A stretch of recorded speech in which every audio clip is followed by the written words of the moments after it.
Seth Hammaker, Pittsburgh. First and foremost, those first couple of laps. We saw the incident on the two tables, yeah. But then after that, it was messy. I thought maybe you buckled a wheel, lost some spokes, flat tire. So what the hell was going on? Yeah, it definitely looked like that. It felt crazy. Felt like a sea rider out there. But I think after the first incident on the tabletops, which you were lucky to get out of. Super lucky. I don't know how I couldn't see anything, but I knew I went left, and then I was like, please nobody come, didn't get hit. I was bracing for impact, and then I pulled my goggles back down and my helmet, and then after that, it was just like my heart rate spiked, and I was like, oh my gosh. Then the rest of the lap, I was all over the place, case the whoops, jumping through those, and then when you're just in the back there, you're like, okay, I need to calm down, and after the first lap, you know, it was okay, but yeah, definitely heart rate spiked, and I was going for some rides there that first lap. Were you maybe caught off guard by how much you were panicking and overthinking the situation? Like, did you think you would be better equipped to handle that? Maybe a little bit. I feel like off the start, like the first two corners, I definitely just rushed and panicked a little bit too much for that early in the race. But you know, there's things that you can gain. There's so much time you can gain in those first couple laps if you can pull it right. And sometimes it works off and sometimes it doesn't, and this time it was just, you know, wrong place at the wrong time, and I needed to be a little bit more patient, I feel like, in the first couple of corners. But at the same time, that's a strength of mine, and I feel like when I don't get a good start, sometimes if I can weasel my way through, that's a strength of mine, and I'm willing to roll the dice on that.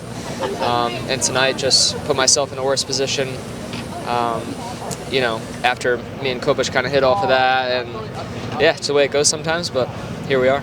Your starts have been great all year. I guess you spun on the mesh. Mm-hmm. But do you know why you spun? Like, what did you maybe change your technique a little bit, or was something off there?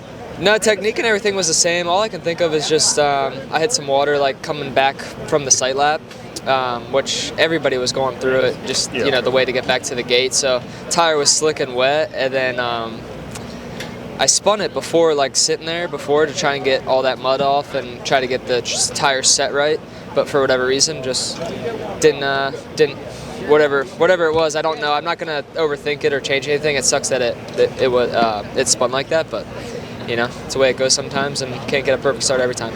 If you want to look at this very positively, the East-West Showdown is going to be crazy. Yeah. So having the craziness of tonight was maybe like a little bit of a test for that. Yeah. Like almost good to get that out of the way a little bit and learn that traffic, maybe. Yeah, I guess so. I mean, it felt like it was a crazy main event, and yeah, I'm sure it's going to be pretty wild in Salt Lake City, so we're ready for it, used to it, and you know, take some deep breaths and calm down and execute what we need to there and see where we end up. But yeah, it's going to be a crazy one.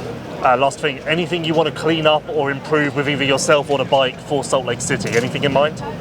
Just, you know, remain calm and just go into that race doing everything what we have been doing, executing what we need to. The bike feels good. No changes there. I'm going to ride a little bit outdoors and really just rest up and make sure I'm primed up, ready to go into that Salt Lake City race, ready to throw down.